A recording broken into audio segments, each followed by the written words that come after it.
Hello and welcome back into the Knicks-Verse. My name is George, and if this is your first time here, please subscribe, turn on the notification bell, and the thumbs ups. Very much appreciated. All right, well, there hasn't been too much news coming out from the front office or from league sources about what the Knicks are planning, except for a couple of little things. We found out that they brought Trey Mann in and Trey Murphy in for a workout. And we heard that Quentin Grimes really impressed in a workout as well. But there was something else that did come out, I believe it was yesterday. And it's a story from the Action Network. And it's a writer named Matt Moore. Hopefully once this switches over, it'll get to it right here. Basically, it's a gambling site. It's a sports betting site. People can bet on whether a player finishes in the top, finishes in the top 10 or what number he'll get drafted at. You can place bets on that. So this guy, Matt Moore, does his research, asks around, checks with league sources to see what they're going to say. So what they said, he asked 5 sources for a team in the first round most likely to move up. And they all said the Knicks. The Knicks have picks 19 and 21 along with 2 second rounders and an extra top 10 protected pick in 2023 from Dallas. Multiple sources said there's a player in the low teens that they have targeted, but no one's sure who it is. Ooh, who is this guy? Who is this guy in the low teens that the Knicks have targeted that they want to move up for?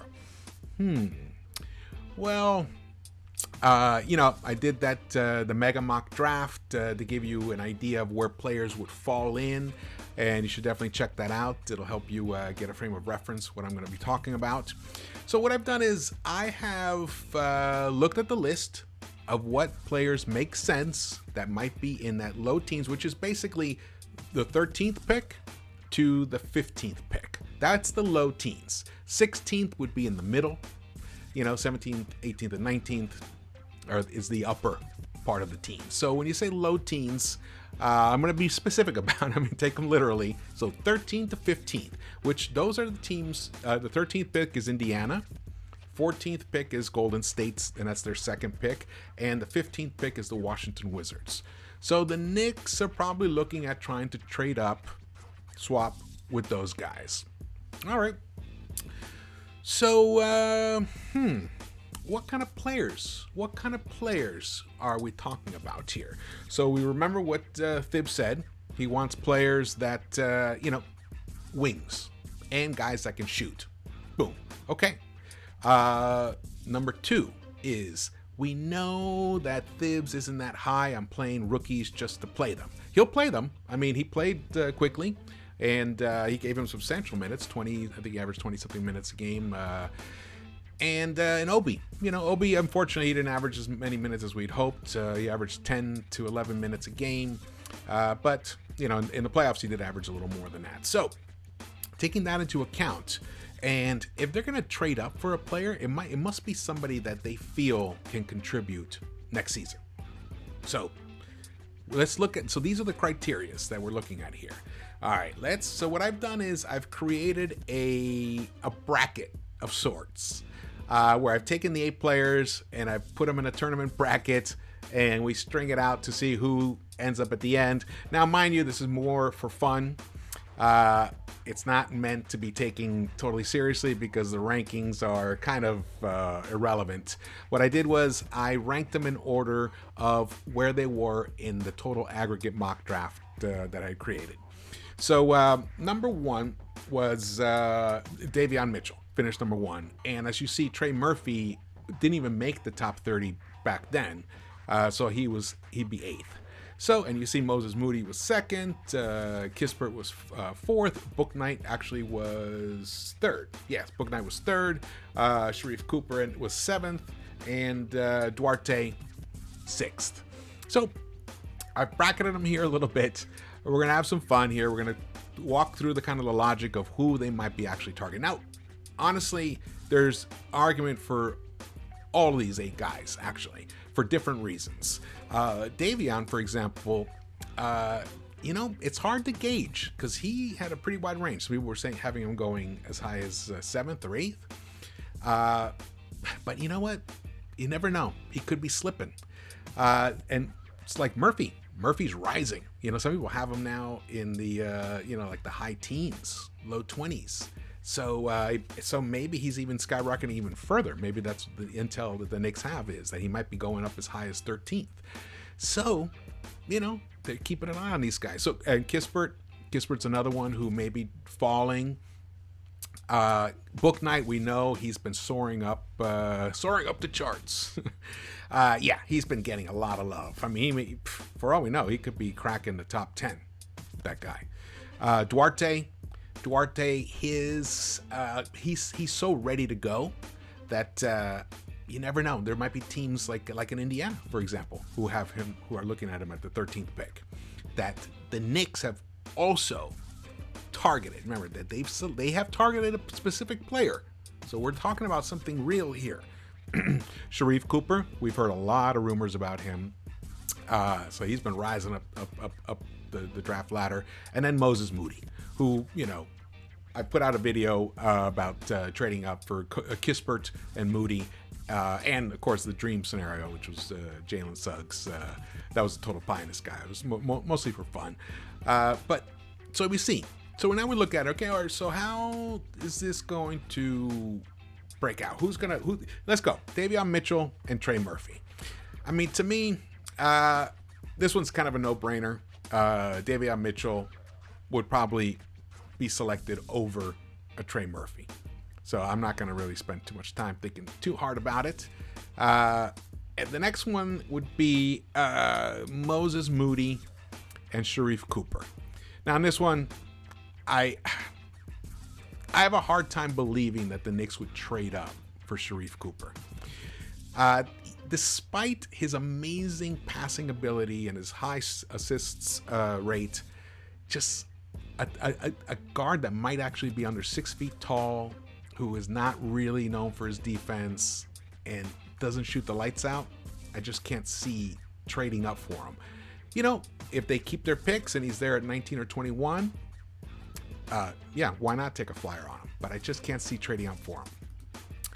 So then comes Bouknight and Duarte. This one's tough. The one thing is Duarte, I don't see, I highly doubt that he would be taken, that he's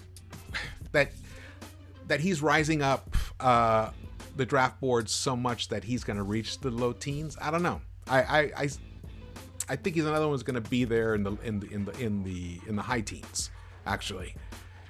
So the last one is Kispert and Trey Mann, and I think Kispert, as you guys know, I love me some Corey Kispert. I love me some Trey Mann too, honestly. If the Knicks walked away from this draft with both those two guys, Trey Mann and Corey Kispert, woohoo! I'd be happy. I'd be so happy, man.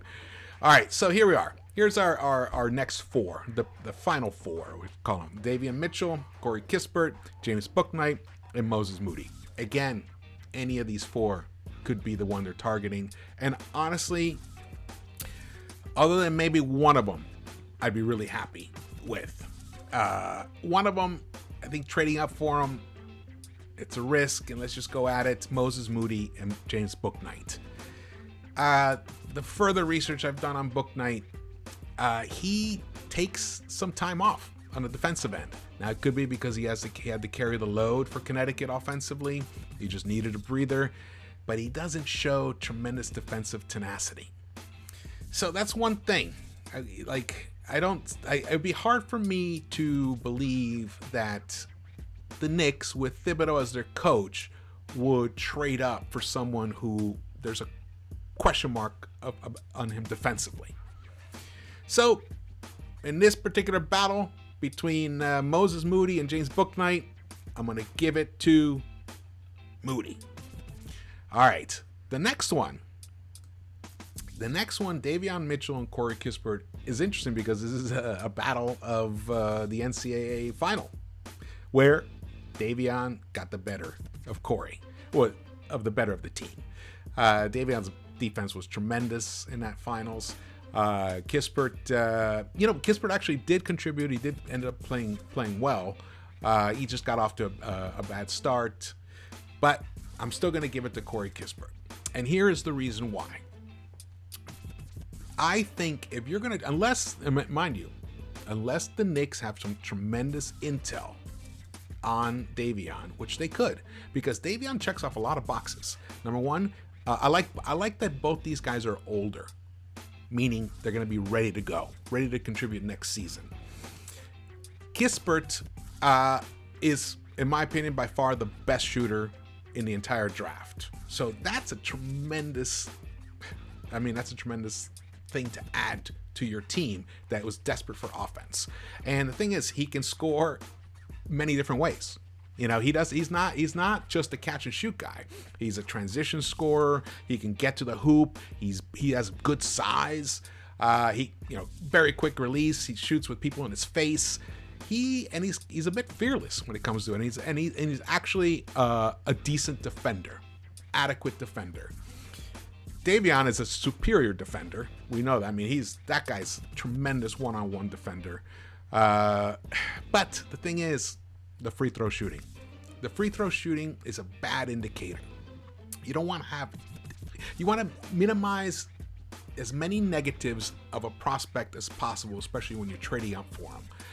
Davion, and also the three-point shooting only came alive in this past season after 2 previous seasons. So you wonder, is it real? Is it legit? So those are 2 big things, and his size is another thing. Now the thing is, he does get to the hoop, and